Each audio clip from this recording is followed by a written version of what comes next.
আল্লাহ নিজের হাতে রমজান সাজাইছেন।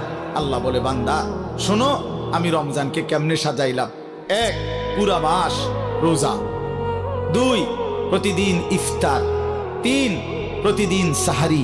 4, প্রতিদিন 20 রাকাত তারাবি।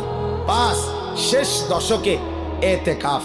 6, শেষ দশকের বেজর রাত্রিতে শবে কদর। এরপরে 7, একটা নফল একটা ফরজের সমান। 8, একটা ফরজ 70টা ফরজের সমান।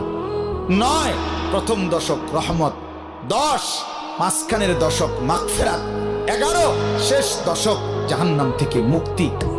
আল্লাহ বলেন, জান্নাতের দরজা খুলে দিলাম, জাহান্নামের দরজা বন্ধ করে দিলাম, সমস্ত শয়তানগুলোকে শেকলে বন্দী করে দিলাম, চারিদিক দিয়া গোলাইয়া সব গুছাইয়া বান্দা রাস্তা কেবল একটাই খোলা।